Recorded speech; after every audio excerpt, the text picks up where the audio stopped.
Hello, everyone. Welcome to the Horror Room. I'm Travis Bruce, and today is another indie horror spotlight. Today, I have the director of the sequel to a horror movie that sci-fi horror movie that I actually love, Optimus Part Two. How's it going, my friend? I have Adam Steigert with us.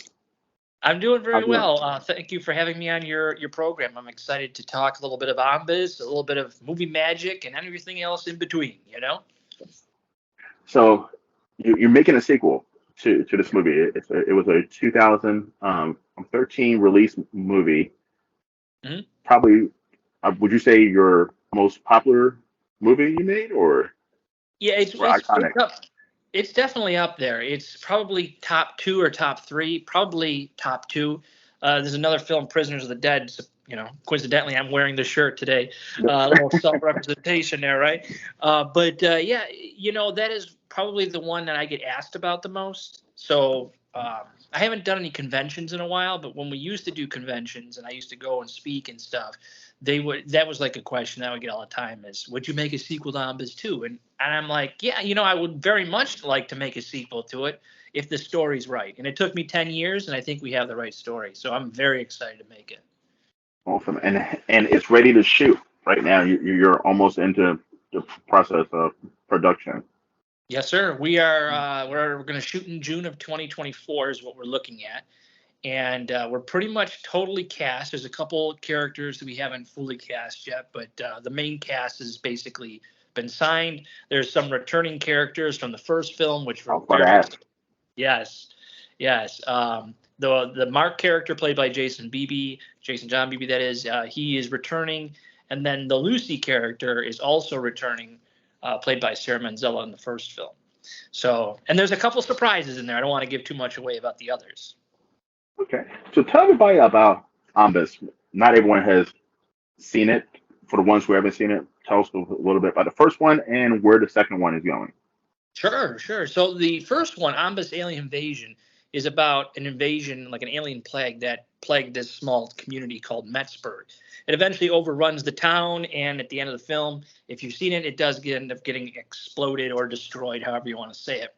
But basically, it's kind of like it's this fungus that turns into like a blob origin type of creature that infects and then mutates into human form and can you can do a lot of different things, but its main purpose is to spread infection. So at the end of the first film, we saw one of the characters, again, Mark, I mentioned earlier, Jason John Beebe. He was abducted by this creature called the Nemesis, and we don't know anything about what happened with that story. So now we're getting ready to tell a little bit of that story and what has happened to Metzburg in 10 years. I mean, you're going to go back and you're going to walk the streets of this destroyed city, and it's going to be so epic feeling it as you watch it. Awesome, awesome. Did I freeze? No, no, you're good. I just Okay, vibrate. okay, okay. And then I'm frozen on my screen. I was making sure that I wasn't frozen. No, no, you're good. Okay, perfect. Well, so I have a question. Did you get any inspiration when you made your movie? Did you get any inspiration from John Carpenter's The Thing? Oh yes, yeah, The Thing and the 1988 version of The Blob. Okay. Those two films were very influential to that story.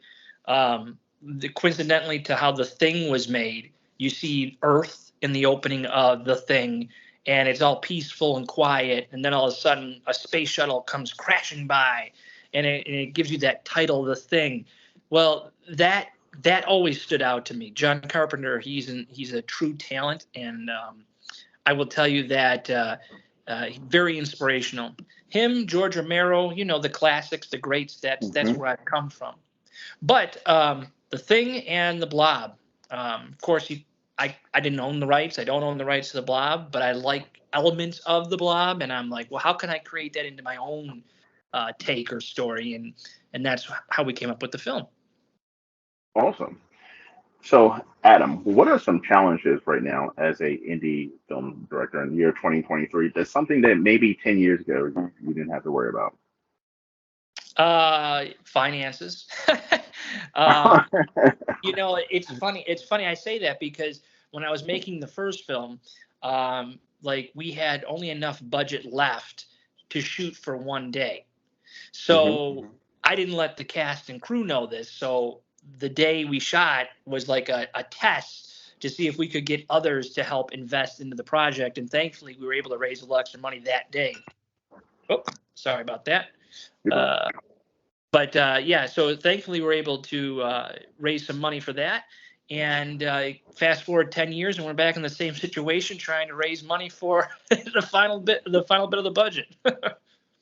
So, any fans out there who wanted to donate towards the fund, how can they? Well, currently until the end of August, we have an Indiegogo campaign going currently. It's just Ombis 2 Alien Awakening. And, any type of support helps, even if it's just a friendly share. We appreciate that. But, supporting the endeavor is really is what we're trying to do. So any help that you can give, we definitely are grateful to it. Awesome. Do you have any interesting perks you're tossing out there? Oh yeah, I got some really good ones. We have associated producer perks. You get your company name and logo in the film. You get special Nice. shout outs. You could be a slime creature in the sequel. That is my favorite part. Because Oh. yeah, oh yeah. And then there's some other good ones. Like you can get the DVD and stuff because everybody likes physical media. I'm a physical media Hmm. fan, so I am you too. could you get that. There's an option to get that. And there's a couple other good ones, but you'll have to explore a little to take a look at that. But it's very exciting, man. So exciting. Ends the end of August. Awesome. So yeah, so guys, definitely jump on that. Yeah, please. So they got a week left. All right. Next question. So filming location, where are you filming? Well, this time we are filming the sequel in Buffalo, New York. Buffalo. And yes, sir. Yeah. And Could be cold. it's such a great neighborhood, or not neighborhood, a community, I should say. Yeah. And we work with the film commission pretty well, and they work with us back, and they love what we're doing. We love doing it with the commission in Buffalo. A lot of craziness going on right now with obviously the strikes and all that, with the Hmm. actor and writer strikes. So the difference in this case is I'm an indie guy, so we're non-union, so we're allowed to continue doing these films. But it definitely, the writer's strike and all that just hasn't made anything easier for us, I should say. Okay. Now Buffalo, it gets. I've been there once or twice, I believe. It Mhm. gets extremely cold. Is that something you're worried about production wise? Not in June, not in June, but I will agree with you, good sir. We've had snow that has gone over our roof of our house in previous years. So, yeah, it's no joke. I've always made a rule for myself, which is you don't film in the winter. You don't do it. I made a mistake the first time. So I'm a huge sports fan. I go to see different teams play in their arena, stadium, whatever. And I went Mhm. to see a Buffalo Bills game, and I went to see also see the Niagara Falls on the Buffalo side. And I Yeah, went on like the snow game when they played the Buffalo Bills. I mean, when they played the Patriots, yeah. and there was snow all over the place. And in that stadium, I don't know if they've upgraded since, but they had these old school metal bleachers like Yeah, seats. that's still the same. They're in the process of building a new stadium currently. Wow. Okay. And Yeah, I'm telling you, I was freezing in places. It was covered in ice and snow. I was freezing in places that I didn't even know was good for possible. you. Yeah, Yeah. yeah, yeah. Awesome. All right. So where can everyone find you? Oh, I'm everywhere, man. You can find me on the Facebook, the Instagram. I don't do Twitter no more. I've stopped the Twitter, so there is no more Twitter. That's all for that. But Instagram, YouTube is really one of the things I work for. But I tell you, you can see any of the films that I've directed, produced, written, so on and so forth on every streaming platform. So if there's something that you like, chances are I've directed something of that genre in the horror Hmm. realm. I've done zombies, I've done aliens, I've done grim reapers, I've done serial killers. I mean, the list goes on and on. And I'm just so excited that you get to a point in your career when you can actually sit back and say, hey, somebody actually wants to see a sequel to your work. Like that Yep. is a huge humbling feeling for myself. And this is going to be one of my last directed, films that I'm going to do. I'm going to still stay working in the community Wow. and stuff. Yeah. But this is going to be like the last film I probably direct in my adult career or in my career in general. And that all kind of goes hand in hand with the writer strikes and budgets and all that. Things I've done quite a few films in my day, and they've all cost a pretty penny. And at some point, you have to ask yourself as a creator: is when did you tell enough story? When have you told the audience what you're feeling, what your story is to do? If there's a good story, then I'm always there. I'll always be there. Mm-hmm. But to direct over 20 something projects and have casts of thousands and crew, it's just gotten to a point where it does. I'm 36 at the time of recording this, so my patience and my skin has worn down. So that's the one thing about filmmaking, is it just wears you out. It really does. I was about to ask if there was going to be an Ombis 3, but this is your swan song. This is my swan song. However, I'm not going to say there won't be an Ombis 3. Okay. All right. But this next feature that we got going on, Ombis 2, it sums up a lot of stories. And if you like the story of Ombis, well, Mm-hmm. the chances are very likely that you will find that you like another story of mine, because all my films connect in some way, in some slight fashion. So if you enjoy one character, there's probably a spin-off character or a spin-off film for that. Um, it's if one film ever got very popular and very on the top of the charts, others could go and look and find these other films, and they're out there. They're out there. So another one that I'd like to mention, if I could, is a film called The Grim Becoming. Have you ever seen A Grim Becoming? I have not. Oh, well, sir, you need to look at that one. Tell me about it. A Grim Becoming is about this man named Raphael Stockford, and basically what happens is he sees a Grim Reaper taking a soul. And in my mythology, is if you see a Grim Reaper taking a soul, you automatically become a Grim Reaper. So you take on that power and then have to now go collect souls. So you have the Grim Reaper character, and then you have Death. So Death's like a character in itself, and then you have these Grim Reapers, which are minions across the universe, even alien Reapers. And Wow. we tell this story about this guy who has this power, and he has to decide how he can either cheat Death and literally get away with not having to take on this curse, or become a victim of it. So it's a very fun, dark humor story. Very, very great character development in that film if you've never seen it. The guy that plays Death, Michael Shabrasi, is just he is like, he steals the show. And so if you get a chance to see it, definitely see it, because it's definitely worth it. It's everywhere. It's streaming everywhere. It's streaming everywhere? Okay. Perfect. Yeah, it's on Apple TV. It's on, Vudu. It's on, I don't think it's on Vudu at the moment, but it's on Apple TV, Google Play, all the other good ones, Amazon, all that, YouTube. So they're all out there. Tubi. Awesome. I love Tubi. Yeah, Tubi's really caught on. Yeah, if you're into indie horror, Tubi is. If you're into classic horror, and Tubi is a spot. Yeah. I like Tubi a lot, and they're very fair to their filmmakers for the most part. So I really do like supporting their brand. All right, Adam, I'm gonna do something fun. I'm gonna ask you 3 random horror questions. Go All for right. it, man. Ready. Who is your favorite final girl? Oh, my favorite final girl. Mm-hmm. That is a question I've never been asked. But hold on a second here. Let me just turn this. Let me just turn that off. Okay, I'm sorry. Ask that question again. I apologize. Okay. All right. Who is your favorite final girl? My favorite final girl. I'm gonna say Nancy. Nancy from Nightmare on Elm Street. Nightmare on Elm Street. Yeah. I think I don't really have a favorite final girl, but it's funny you say that, because I did a werewolf film, Fang, and I liked the final girl element of things. So in that film, we have a lead actress who's like a final girl in that movie, and yeah, there's a lot of inspiration from Final Girls. I really do like. I do like it, but I never thought of it. So yes, that is my takeaway, Nancy. Okay, and that's a good one. That's my number two actually, behind Who's your Lori first? Strode.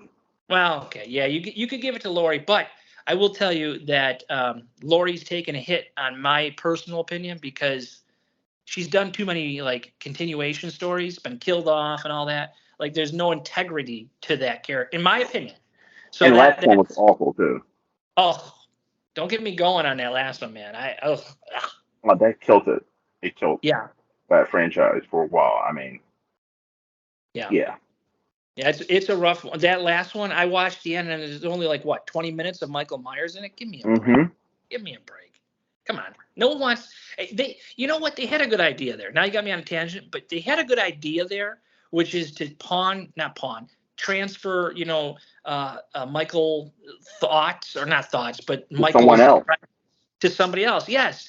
But the way they did it, whoo, that was But you bad. do that in the beginning of the fucking trilogy. You don't do it on the last fucking movie. Like, Yes. you know, you Yeah. introduce a whole new character at the end. And Yeah. The continuity didn't work for me either in the last one. Like I just didn't dig it. I just didn't dig it. because I mean, I love 2018. Like the first one was amazing. It was probably my second favorite Halloween behind the original. And they have, and James Jude Courtney is the best Michael Myers. I Oh mean, yeah, he's great. he's a menacing Michael Myers.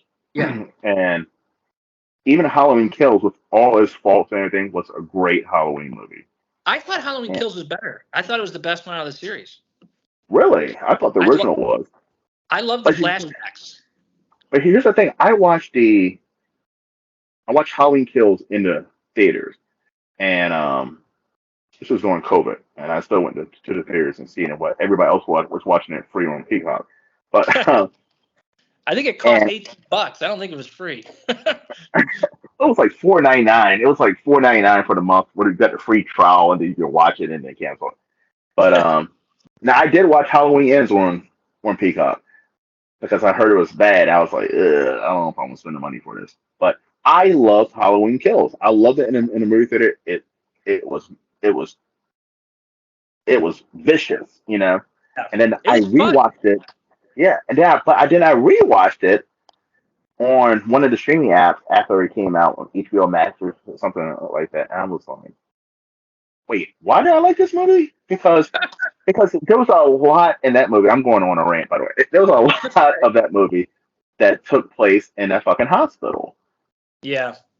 It Yeah. was, I mean, it was a big bulk of the movie took place in the hospital, and I've never seen characters in a horror movie make such bad life choices and decisions. I mean, it was just idiotic Yeah. decisions in that movie that no one is making. Yeah. Well, the whole posse thing, I couldn't get behind that. I mean, I got behind it at first, but then it kind of became a little. I don't know the acting. I can't remember the actor's name who did that, but I didn't think he was a strong Michael enough C. actor. Hall. But Yeah. but my whole thing is you're doing a posse thing, right? Mm-hmm. And you're splitting up with the posse. Yeah. Like, and at one point, the guy's dad goes into the house with Michael Myers by himself and gets killed Mm-hmm. instantly. Like, it just made no sense. I will say, I have to say this: that Halloween Kills does have a really good death scene, and I don't even think it was Michael that killed this person, but they're in the car. Michael's attacking like the whole group of people inside the car. Yeah. And the girl fires the gun and kills. Oh, I think you're right. Kills the guy, right? Or is it the vice versa? Kills the no. girl. He slams the door. He slams the Slams the door door. back in her face, and the gun blows. She blows her own fucking head off. Oh my God, so great that I forgot what it was, but it is really, honestly, it stood out to me, and I remember watching with my wife, and we just had a blast with that. It was just so Uh, great. I actually enjoy Halloween Kills. I mean, I enjoyed all them. I was looking forward to Halloween, and it's just fucking. It was just a big. The No, trailer looked better. Was better than the actual yeah, fucking movie. yeah.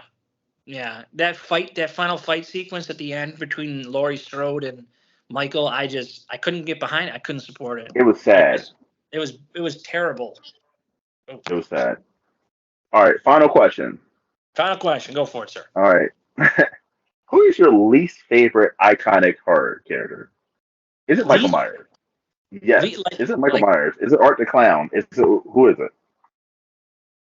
I would say I'm not I'm not really on the Terrifier train. I gotta tell you, um, although I'm not saying I don't like him, I actually haven't seen any of those films.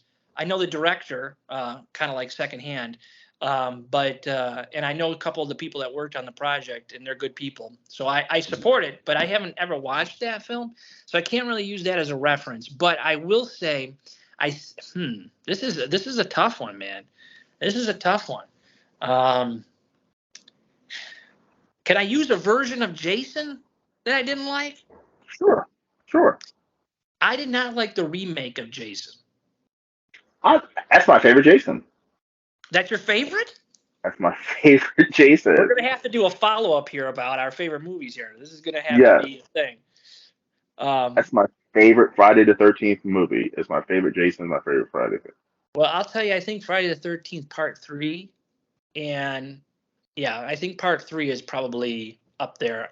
I have studied Part 3 scripts so many times because when I was writing horror movies, I learned from reading scripts. And the way that they wrote Friday the 13th Part 3 is so well done. If you get a chance, it's online and it's free. Get a chance to read those opening scenes. Oh my God, they're so great. They're so great. Part 3 was amazing. I'm trying to think of his next name was Booker. He was the guy who played Jason. I have a lot of useless horror knowledge. But here's something controversial, by the way, Go for and it. people are probably going to unsubscribe. My least favorite Jason is Kane Hodder. I met the guy. He's a nice guy. He's the worst Jason. I don't know if he's the worst Jason or the movie series, but Jason takes over Manhattan. I didn't like it. I didn't like Jason Goes to Hell. Oh God, Jason Goes to Hell. We don't even talk about it in my house. I We don't mean, talk. he was in the shittiest Friday the 13th movie. So I don't know if it's him or if it's the movies, but he's definitely my least favorite. But he's the most iconic Jason. Now I got a chance to meet Kane Hodder once, and I met him too. Nice guy. He is a nice guy. He thought I wanted a picture with him, and yes, of course I want a picture with him. But he put his hands around my neck, and he actually I actually could feel him really he was tight on the neck. I don't know if I ever got a picture from him or it was just me hanging out with him at a con once. But yeah, he's a cool dude. I got a chance to meet Ken Foray, and he is one of my favorite actors because of Dawn of the Dead. You know, he's just I love him. I love Tony Todd. Tony Todd is another one that I got a chance. Todd's amazing. Yeah, he's a really cool dude. I did meet Sig. I always say his last name wrong. The guy yes, Hig. I was going to call him Hig. But I got a chance to meet him before he died, and he was an okay dude. But yeah, he's really cool. I got a chance to meet Jake Busey once too. That's interesting. Yeah, you know, Starship Troopers. He's in that movie, and one of my all-time favorites, The Frighteners. He's in that, and I got a chance to talk to him pretty, very limited, but he seems like a decent dude as well. I was supposed to meet Gary Busey it was Monster Mania in New Jersey. But he got arrested for groping women or something. But the charges got dropped. He apparently got arrested. I was like, where the hell is Gary Busey at? And then I looked on Monster Mania page and they were like, oh, Gary Busey got arrested for groping women at the thing. And I was like, oh, damn it. I don't know what happened. I think I watched a documentary about him once, and they were talking about how he had I don't know if he had a stroke or something after making. He had a brain injury. I think it's from a motorcycle accident or car accident or something like that. Yeah, and I don't think he fully recovered but I don't want to say anything because I don't really know him. But you know, yeah. But I mean, one of the awesome people I've ever met, Danny Trejo. If you ever get a chance to meet Danny Trejo, I haven't met nicest him. guy, nicest guy. You asked me though who my least favorite was, right? Did I answer Least that? favorite, yes. No, So no, it was no. Well, Jason. you said Jason, the newest Jason Yeah. from the remake. Uh, yeah, I'm a big fan, and you may judge me on this, and you have every right to. Um, Jason X is one of my favorite guilty I actually pleasures. like Jason X. I like Jason. Okay, that's a Kane Hodder one. I Yeah, it like is. Yeah, Jason X. I mean, Jason X was fun.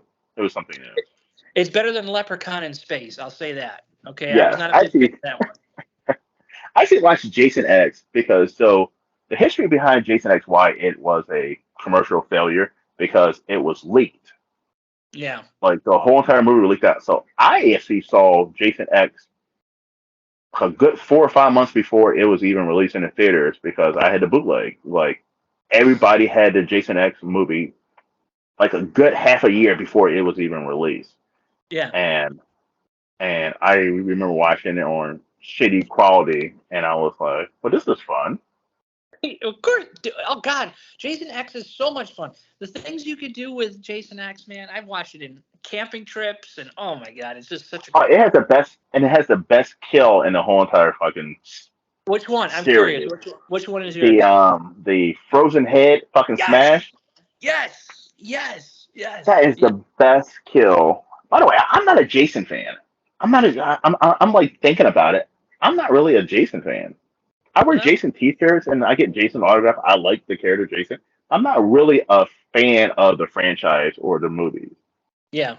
There's some pretty bad movies. Oh There's yeah. a There's some bad. lot of. I mean, 90% of the movies in that franchise are god awful. Yeah. I liked the first one ish, but I liked two more than I liked one. I liked three more than I liked two. It's weird. It's just it's one of those things. I also didn't mind Freddy vs. Jason, to be honest with you. It's a guilty I pleasure. like Freddy. Yeah, I love Freddy vs. I think the first one is overhyped. The Friday the 13th. Friday 13th, yeah. Yeah, yeah. But I gotta tell you, man, I do adore some of the storytelling of that Part Three movie. It's just, it taught me so much as a director, and I don't give that film enough credit because it's just another sequel to a franchise. But Hmm. if you break it down, it's pretty great, man. That's awesome. Adam, we just went on about a 20-minute rant about Jason and Michael Myers and all kinds of stuff, Hey, I don't mind it. I don't mind it. and that was fun. Yeah, yeah, Well, listen, I would love to have you back on, man. This was a fun interview. yeah. I would love to do it again. You have been. It's been a blessing and a pleasure, privilege to speak with you, good sir. Thank you, my friend. Thank you, my friend. Everybody, check out Prisoners of the Dead. Everybody, check out Ombis. I mean, it's streaming on YouTube. I watch it on YouTube for free. I'm not gonna Yeah, lie, it's on YouTube for free. go for And it. and we're gonna look in the future for part two. Yeah. And follow Adam on all of his social media: Facebook, Instagram, and the website. Thank you, sir. And the website 388studios.com is the website, is the company I work for. So thank you very much. And I appreciate you taking time to speak with me today. Oh yes, and oh yes, Indiegogo. Oh, We got till yes. the end of the month. Just into Yes. the end of the month. So by the time this video goes up, you have some time. So please, jump on it. August All right. 31st, 11:59. We are so grateful for your assistance. Most definitely. Most definitely. All right, everyone. Well, thank you for coming to the horror room. I'm Travis Bruce. You all take care.